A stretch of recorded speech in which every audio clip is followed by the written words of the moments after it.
શહેરમાં અલગ અલગ જગ્યા પરથી કચરો લેવામાં આવે છે, એટલે કે કલેક્ટ કરવામાં આવે છે. પછી એ કચરો ક્યાં ઠલવાય છે તે વડોદરા મહાનગરપાલિકાએ ધ્યાન રાખવું જોઈએ. અલગ અલગ જગ્યા પર, જે જગ્યા પર પાર્કિંગ હોય, જે જગ્યા અવાવરું હોય, જે જગ્યાનો ઉપયોગ ન થતો હોય એવી જગ્યાઓ પર લોકો દ્વારા કચરો ઠલવવામાં આવે છે. વેપારીઓ દ્વારા, અલગ અલગ દુકાનોના માલિકો હોય તે લોકો પણ ત્યાં કચરો ઠાલવતા હોય છે. કચરો થાય, ગંદકી થાય, આજુબાજુના જે રહીશો છે તેઓ પરેશાન થતા હોય છે. વડોદરા મહાનગરપાલિકામાં વારંવાર રજૂઆત કરવા છતાં પણ વોર્ડ નંબર 12 અકોટા વિસ્તાર કે જ્યાં સમસ્યા એની એ જ છે, અહીંયા કચરો ઠાલવવામાં આવી રહ્યો છે, જેને લઈને જ અહીંયાના સ્થાનિકો કહી રહ્યા છે કે વડોદરા મહાનગરપાલિકામાં અધિકારીઓને વારંવાર રજૂઆત કરી તેમ છતાં કોઈ નિરાકરણ જ નથી આવ્યું. એટલે કે આ ગંદકી છે, કચરાની ભરમાર છે, તેનાથી અમે પરેશાન થયા છે, ત્રાહિમામ પુકારી ઉઠ્યા છે. વડોદરા મહાનગરપાલિકાની કામગીરી પર એક પ્રશ્નાર્થ ઊભો થયો છે. વોર્ડ નંબર 12માં સમાવેશ થતો વિસ્તાર અકોટા શિવશક્તિ નગરની પાછળ, જ્યાં નવાપુરા માળી મોહલ્લો કહેવાય, એ જગ્યા પર કચરાના ઢગલા જોવા મળી રહ્યા છે. સ્થાનિકો પરેશાન થયા છે. સ્થાનિકો દ્વારા વારંવાર મહાનગરપાલિકામાં રજૂઆત કરવામાં આવી છતાં આજ સુધી કોઈ અસરકારક કામગીરી કરવામાં નથી આવી. પરિણામે કચરાના ઢગલાઓમાંથી ઉઠતી ભારે દુર્ગંધને કારણે લોકોને અહીંયા બેસવું પણ મુશ્કેલ બની રહ્યું છે. આ વિસ્તાર માત્ર 500 મીટરની અંદર જ અનેક સ્થળો પર કચરાના ઢગલા છે. કોર્પોરેશન કે સ્થાનિક કોર્પોરેટર દ્વારા કોઈ પણ પ્રકારની કામગીરી અહીંયા કરવામાં નથી આવતી. સામાજિક કાર્યકર્તા વિઠ્ઠલ આયરે દ્વારા વધુ માહિતી સામે આવી છે. અહીંયા નવાપુરા માળી મોહલ્લો છે, હાઉસિંગ બોર્ડની પાછળ. એ શું છે કે એકચ્યુઅલી અહીંયા કેટલી વારંવાર પેલા ભરતભાઈને અને એ લોકોને બધાને કમ્પ્લેન કરું છું. આજે 3 દિવસથી ફોન કરું છું આ કચરા માટે, તો કોઈ જવાબ મળતું નથી. હું મનીષભાઈને કહું છું, હું એમને કહું છું, એવી રીતના થાય છે. આટલી બધી ફેમિલી રહે છે, કચરાના લીધે દુર્ગંધ મારતી હોય.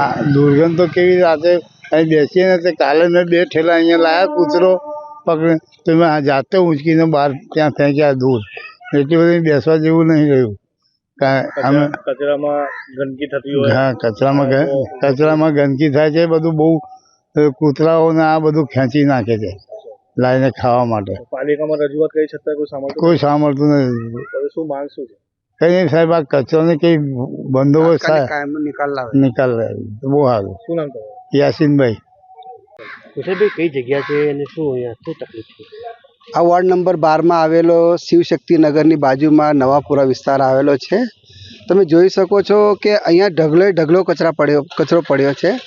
500 મીટરના દાયરામાં મારા અંદાજે હું 1 કલાકથી ફરું છું. 500 મીટરના દાયરામાં ઓછામાં ઓછો 1 ટ્રક કચરો ભરીને નકરશે. આજુબાજુમાં બી સારા એવા લોકો રહે છે, છતાં પણ સત્તામાં બેઠેલા લોકો છે, છતાં પણ એ લોકો આંખ આડા કાન કરે છે. સાફ સફાઈ કે કચરા કાઢવામાં જરાક પણ એ લોકો ધ્યાન આપતા નથી. ખરી છે, કોર્પોરેશન તો ખાલી કોર્પોરેશન જે છે ને એ ખાલી મોટી વાતો કરવા માટે જ હોય છે. એ કંઈ કામ કરવા માટે કોર્પોરેશન હોતી નથી, અમને એવું લાગે છે. કેમ કે એમને જે થોડીક શરમ હોત ને તો આટલો બધો દુનિયાભરનો કચરો આખા 500 મીટરના દાયરામાં હું કહું છું ને 1 ટ્રક ભરીને કચરો નકરશે, એટલો બધો કચરો છે.